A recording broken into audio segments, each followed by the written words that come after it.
The one way of not doing anything about a situation is feeling guilty about it. Because when people feel guilty about a situation, most usually, instead of doing something practical to change it, they resort to all sorts of symbolic methods of expiation. They go to confession. They see an analyst. They do all kinds of things which will be ways of actually not doing anything about the problem, but feeling all right about it instead.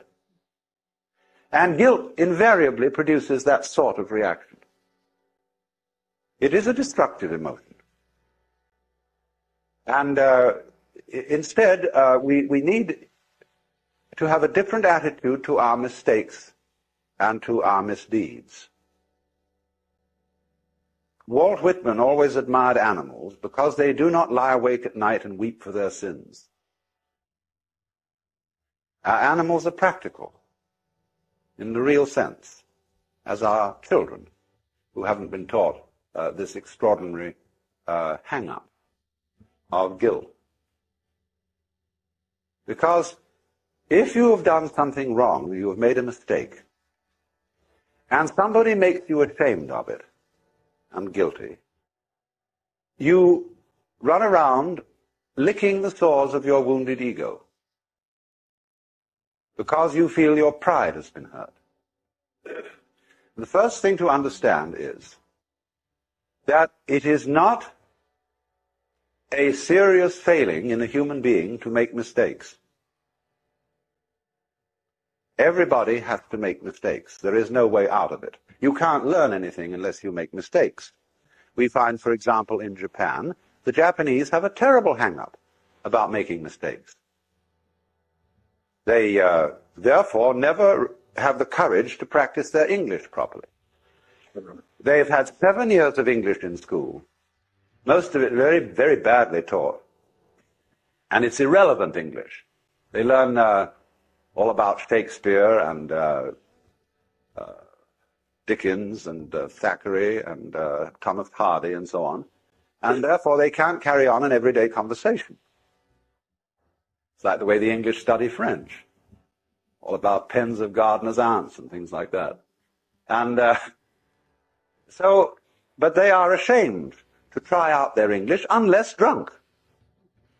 So if you want to get into conversation with the Japanese in English, you have to go to bars. And then they say university students and so on there will loosen up and talk. Because they no longer have the inhibition, the shame of saying the wrong thing.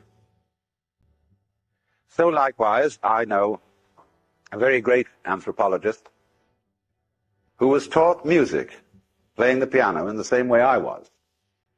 When I was taught music, the school mom who taught me used to put an India rubber, an eraser it's called in this country, on the top of each hand so that I would have my hands in good posture. And every time I'd play a wrong note, she'd hit my fingers with a pencil. And this great anthropologist had had a similar sort of musical education. And when confronted with the piano in the presence of an absolutely marvelous teacher in San Francisco, she said she was amazed. He was completely incapable of reading notes. He blocked at everything. So another great teacher of the piano I knew said simply, you must not be afraid of playing wrong notes. Just forget it. Play it wrong. And then eventually go over it again and you'll eventually get it right. But you must not block. Always keep the same rhythm going, even if you have to slow it down. But keep the proportionate rhythm of one note to another. And if it's the wrong note, play the wrong note, as long as you play something in the right rhythm. So, you know, this is a way of taking away people's blockage, people's guilt and shame about making mistakes. So you absolutely, freedom means, basically, the freedom to make mistakes. The freedom to be a damn fool. And then not to recriminate with yourself when you do finally realize that it was a mistake, but simply don't do it again. Or at least do it less often. So, this is the puzzle.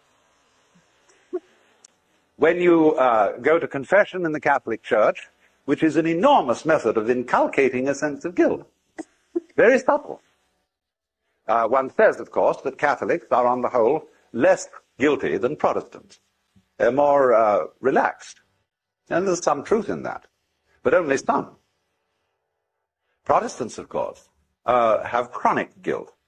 And you can work this out by a very simple little formula, that when the Protestants in England abandoned what is called auricular confession to a priest, they inserted in their prayer book a general confession in which the congregation all made its confession together. Now, what does a Catholic say when he makes his confession? The formula is, I confess to God Almighty, to Blessed Mary, ever Virgin, Blessed John the Baptist, the holy apostles Peter and Paul and all the saints, that I have sinned exceedingly in thought, word, and deed, by my fault, by my own most grievous fault. Wherefore I beg Blessed Mary, etc., and you, Father, to pray for me to the Lord our God. And the priest says, Almighty God, have mercy upon you, forgive you your sins, and bring you to everlasting life. By the authority of our Lord Jesus Christ committed unto me, I absolve thee from all thy sins in the name of the Father, and of the Son, and of the Holy Spirit. Period. Now, instead of that, what they had to introduce into the Anglican formulary was, instead of this very simple confession of sins and before the whole company of heaven, an absolute grovel, wherein they say that they have sinned so horribly, and that the remembrance of these sins is grievous unto us, the burden of them is intolerable, have mercy upon us, most merciful Father. And all this cringing and crying, breast beating and wallowing in guilt. And then the priest, instead of saying a simple formula of absolution, quotes all kinds of scriptural texts to prove from the Bible that those who do truly and earnestly repent will be forgiven by God. Because they're very uncertain about it, therefore they have to quote all the authorities.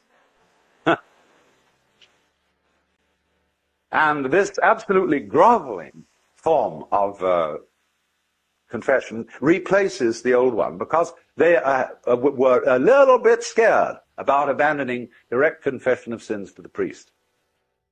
But now going back to the Catholic problem about guilt,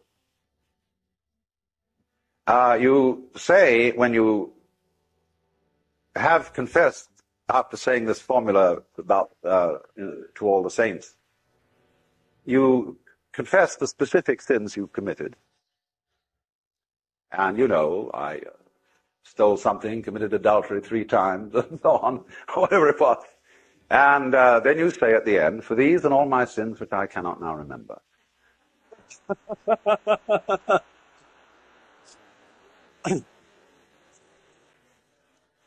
I firmly purpose amendment, and humbly ask pardon of God and of you, Father, absolution.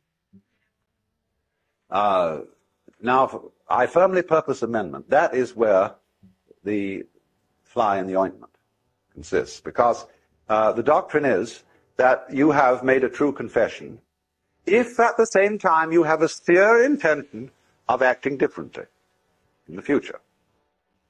Now, no sensitive Catholic can say that without having grave doubts as to whether actually he isn't going to do some of these things again. So if you're a workaday Catholic, like a Mexican peasant or something like that, you know that the confession is just a safety valve. You're going to go on living just as lackadaisically as ever, but you go to church every so often and you get rid of the guilt and the evil. It's like going to the bathroom. But when you get thoughtful about these things, and you wonder whether you do really mean what you say, whether your motive is pure and your intention is right, you get into a frightful hang-up.